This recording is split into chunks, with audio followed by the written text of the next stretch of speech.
बहुत स्वागत है आप सब मेरे भाई बहन, आप सभी लोग मेरे सत्संग में, जो कि मेरा ही नहीं सारे संसार का सत्संग है।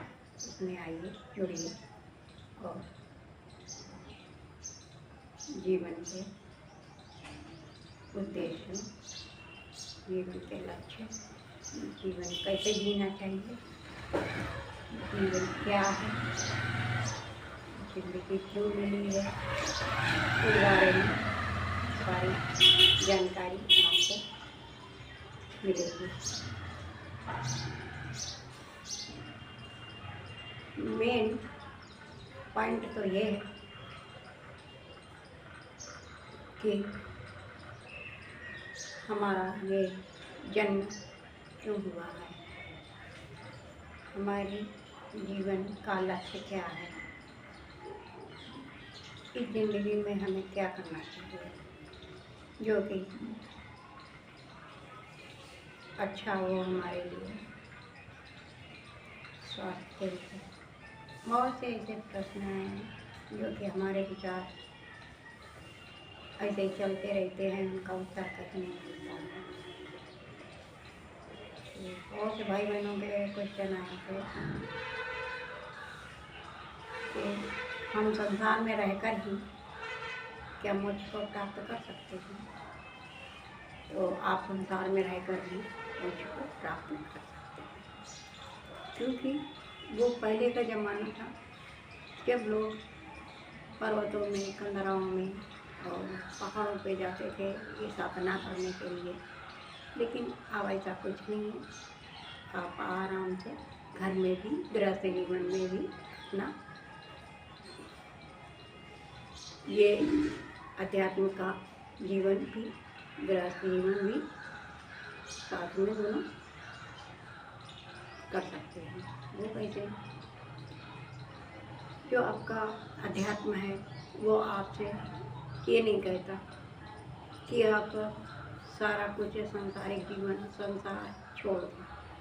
वो ठीक है, उसका उद्देश्य ये है कि संसार में रहो, लेकिन संसार में डूबो नहीं। जैसे मक्खी है शहद के ऊपर या चाशनी के ऊपर या मिठाई के ऊपर किसी में भी बैठती है तो उसमें डूबती नहीं है, पंख अपने ऐसे रखती है कि खा के तुरंत उड़ जाती है। वैसे ही संसार में हमें अपना फर्ज तो पूरा करना चाहिए, लेकिन फर्ज को पूरा करते करते ये भी ध्यान रखना चाहिए कि हम उसी संसार में ना डूबें, क्योंकि हम संसार की नहीं हैं, हम तो आत्मा हैं।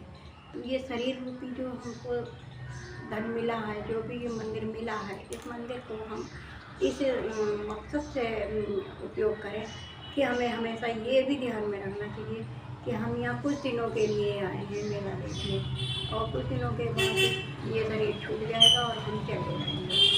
तो हम जाएंगे कहाँ? जो हमारा कुछ टाइम होता है, उससे उम्र का, इतनी उम्र में ही हमें जाना है। तो उस उम्र में जो भी हमें मिली होती है, उसी उम्र में ही हमको अपना ये उद्देश्य भी पूरा करना है। इसके लिए डूबने की ज़रूरत नहीं है कि संसार में डूब जाए। संसार से निकलो और सभी फर्ज भी पूरे करते रहो और अपने अंतर में जाओ। गुरु का ज्ञान लेकर के परमात्मा जो भी साक्षात नहीं आता था तो ज्ञान लेकर के उसके सुरन करके, भजन करके, उसके बताए गए पैसों के अनुसार आप अंदर जाइए। अंदर जा कर के देखिए, आपके लिए यहाँ संसार से भी अच्छी अच्छी उसने बातें दी हुई हैं हमको, लेकिन हम जब अंदर कभी गए नहीं हैं, हमने कभी उसके बारे में सुना ही नहीं है क्या अंदर का भी संसार है या अंदर भी कुछ है, तो कैसे जानेंगे। तो इसके लिए गुरु से शिक्षा लेकर के, जो भी गुरु दीक्षा देता है वो दीक्षा के नाम को सुमिरन करके और अपने अंदर 1 घंटे, आधे घंटे, जितना भी टाइम मिलता है 10 मिनट अपने आप को जानने के लिए उसमें लगाएं। तो जैसे जैसे आप उस ध्यान में करते जाएंगे, वैसे वैसे गहराइयों में घुसते चले जाएंगे, और जैसे जब गहराइयों में घुसते हुए आपको उस परम आनंद की प्राप्ति हो जाएगी। तो क्या गलत है कि घंटा 2 घंटा आप टाइम निकाल के अपने लिए जिए, अपने बारे में सोचें। अपना कुछ लेकर जाना है कि धन दौलत तो लेकर नहीं जाना है, लेकर जाना है, जो लेकर जाना है उसी को ही हम जोड़ें तो हमारा जीवन सफल हो जाएगा और हमें अपने उद्देश्य की प्राप्ति होगी, लक्ष्य की प्राप्ति होगी। ये ऐसे ही जीवन के बहुत से विचार होते हैं, बहुत से क्वेश्चन परमात्मा ने दिया है। इस जीवन में हम परमार्थ को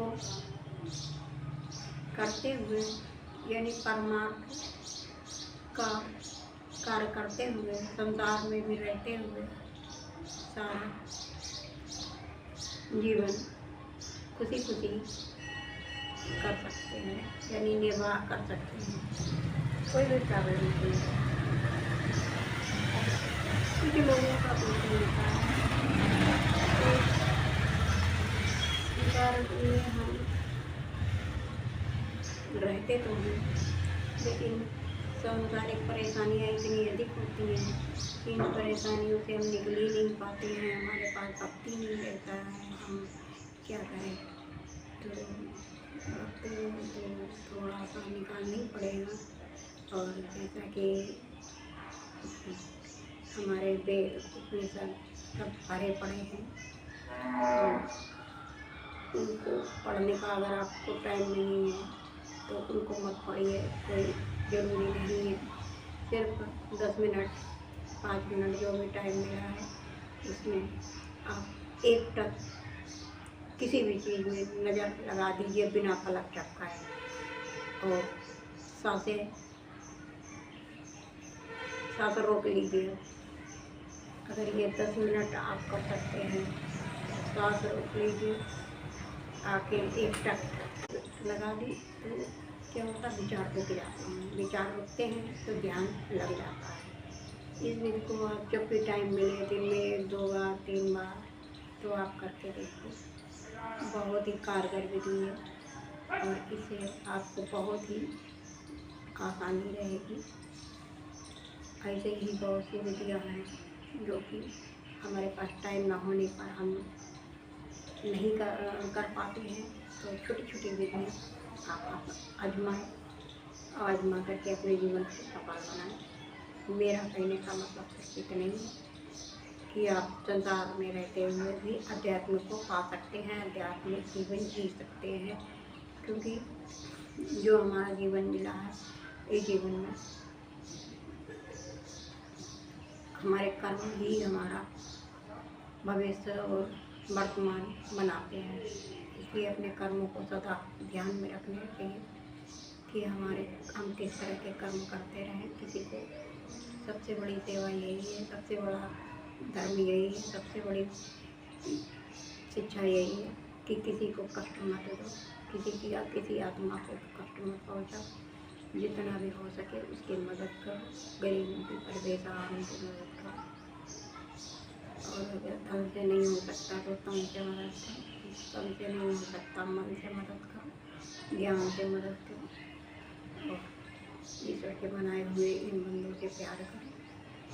कुछ भी अपना पराया नहीं है, सारा कुछ ही पड़ा रह जाएगा। हाथ पसारे आए जगत में हाथ पसारे जाएंगे। जीवन के जितने भी ये जाति पर भेद बनाए गए इनमें मत बोलो, क्योंकि कोई ऊंचा नहीं है, कोई नीचा नहीं है, कोई गरीब नहीं है, कोई अमीर नहीं है। परमात्मा के ही सभी बच्चे हैं। उसके सबके शरीर में कोई मजबूत नीला नहीं है, ब्राह्मण का कोई पीला नहीं है, शूद्र का कोई हरा रंग नहीं है, सबका खून का रंग एक ही है। सबके नाक कान हाथ पैर सब एक जैसे हैं। जब उस परमात्मा ने हमें बनाने में कोई भेद नहीं किया तो हम अपने भाइयों बहनों से भेद क्यों करते हैं। एक भेद की जाति की भेद को सीमा को तोड़े और सबसे प्रेम से मिलकर रहे।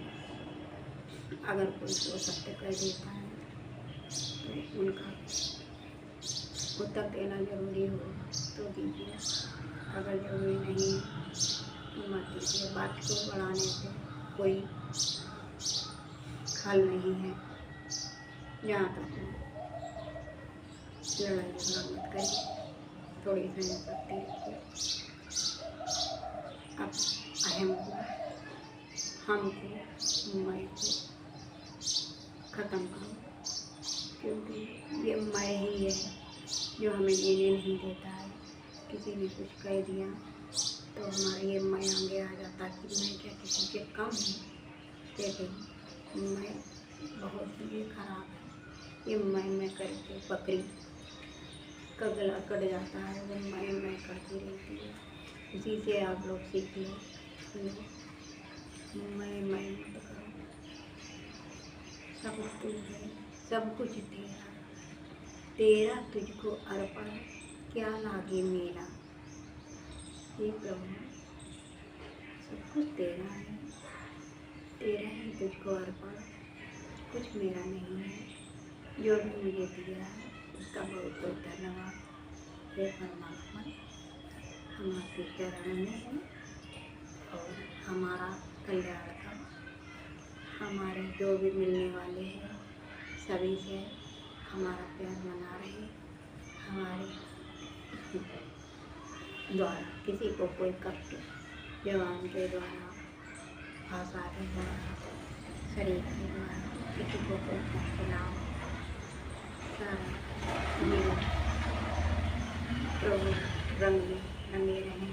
प्रभु के चरण में ओढ़े हुए प्रभु का प्यार अपने मन में बसाए हुए एक पल भी उसको मत मिटाओ।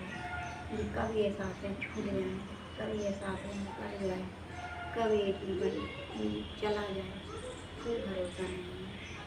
इसलिए हर पल, हर क्षण परमेश्वर को मत भूलना, उसको हमेशा याद रखना। और इन्हीं सब बातों को ध्यान में रखते हुए अपना जीवन खुशीपूर्वक बिताएं। किसी से कोई शिकायत नहीं, परमात्मा से कोई शिकायत नहीं, अपने आप से कोई शिकायत नहीं। जो मिला है प्रभु का धन्यवाद देते हुए खुशीपूर्वक जीवन और जीवन। धन्यवाद। इसी बात से मैं अपने शब्दों को विराम देती हूँ। आशा है कि आप सभी को इन बातों से बहुत ही शिक्षा मिली होगी और आप इन बातों को ध्यान में उतारें, अपने जीवन में उतारें, अमल करें और ऐसे ही बने। जैसे ही प्रभु अपने बच्चों को प्यार करता है वैसे ही हमको बनना चाहिए। हम भी उसके बच्चे हैं, अच्छे बच्चे बनकर दिखाएं और अच्छा माहौल क्रिएट करें। बुरे माहौल से अपने आप को निकालें, ना बुरी संगत करें, ना बुरी बातें बोलें, ना ही बुरा देखें, ना बुरा सुने, ना बुरा बोलें। बुरा कर्म कहते हैं, बुरा जो देखा न मैं गया, बुरा न मिले आपको। अपने अंदर जब देखा मुझसे बुरा न हो, सब बुराइयाँ अच्छाइयाँ अपने अंदर ही भरी हैं। केवल अपनी देखने की आँखें चाहिए। जैसी आँखें हों आप बना लेंगे वैसा ही आपको नज़र आएगा। अगर आप अच्छा देखेंगे तो आपको अच्छा नज़र आएगा, बुरा देखेंगे तो बुरा नज़र आएगा।